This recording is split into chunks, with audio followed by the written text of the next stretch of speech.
My name is Belinda. I'm from Memphis, Tennessee, and I'm 54 years old. It was 1980. I was 9 years old. I was diagnosed with leukemia, a pretty aggressive form. I had chemo for a year. We were told that there would be health issues later on, that all of my internal organs would suffer from the chemo at some point.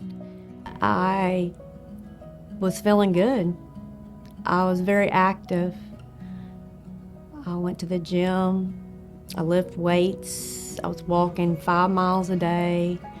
2020 came about, and I had gone for a walk that day at lunch and went back to work and climbed a flight of stairs, which that wouldn't get me winded at any point. I was severely winded. Saturday comes about, and it was Saturday night. I wake up and I can't breathe. It felt like there was a severe weight on my chest. I ended up at the emergency room, and I go in with pneumonia. That was the first signs that there was something terribly wrong. They determined that my valve needed to be replaced at that point. I'm thinking 2 more weeks and I'm getting to go home and I have a new valve and life is good. I'm just gonna pick up right where I did before. 3 days before I went home, the doctor says, "You're in heart failure." And I'm like, "I'm in what? Heart failure? I just had a new heart valve put in. Are you kidding me?" He's like, "You're in heart failure." He said, "You have to go home with a wearable defibrillator if you want to go home." Over the years, they maintained me. I was doing good until about two years ago, and then I started kind of dipping. My numbers, my EF started dipping. August of 24,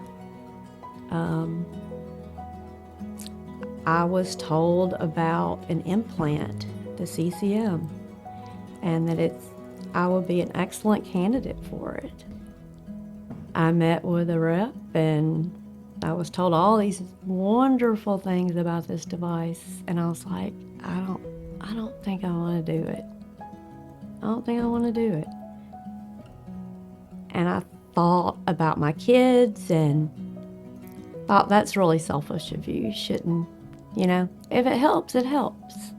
In the meantime, a gentleman that I had dated had been diagnosed with very severe heart failure. He was at 10% EF at that point. He lived for 9 months with that condition.